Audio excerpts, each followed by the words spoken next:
Coasting out of my SUV in front of the tiny chapel perched on the apex of a range of purple-misted mountains, I slid off my sunglasses.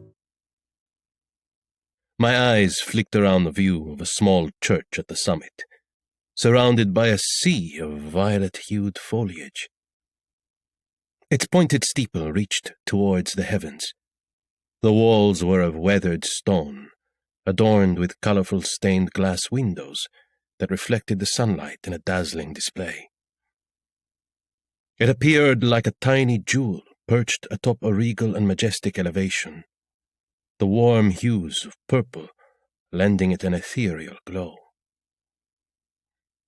Taking a deep inhale of the crisp air with hints of pine and wildflowers, I tucked away my eyewear, raised my chin to my driver and bodyguard, Mauri, and stalked off. He moved in sync with my stride towards the sanctuary doors where groups of grievers clustered. Their reaction to me was typical. Shock, awe, respect, and silence, for the most part.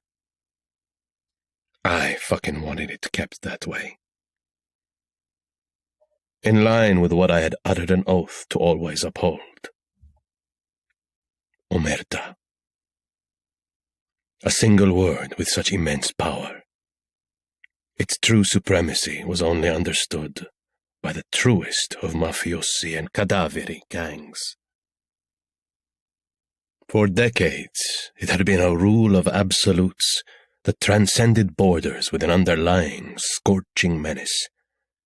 It promised violence on anyone who used the law for their gain, or sought to testify against their family or associates.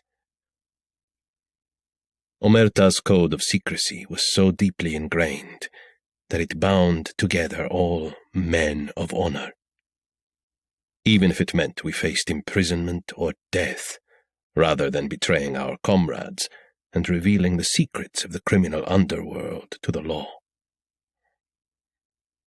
My kin had taken it further, with a two-fingered salute to the lips, a visual symbol of the Omerta practice and our outward sign that we were the ultimate at remaining taciturn to the last.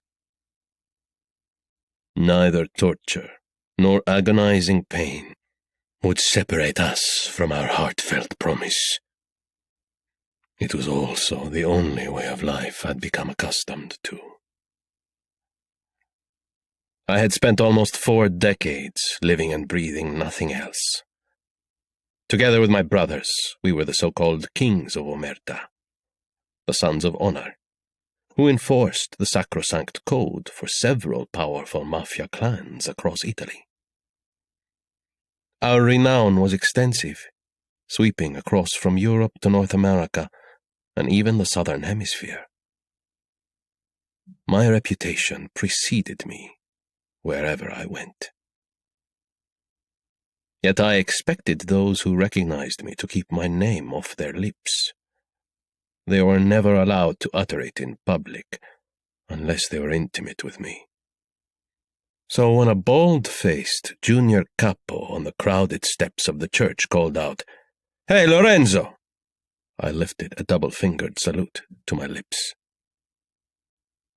He paled, realizing his sin. He exchanged a frantic glance with his companion and attempted to melt back into the crowd. I had no clue of his identity, but I sliced eyes to my bodyguard, who nodded.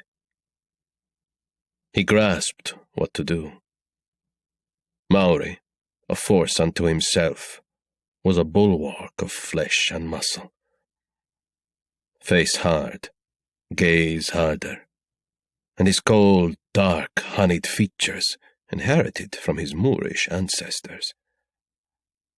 He had the stride of a wolf and the menace of a warrior, one who'd never hesitate to protect me at any cost.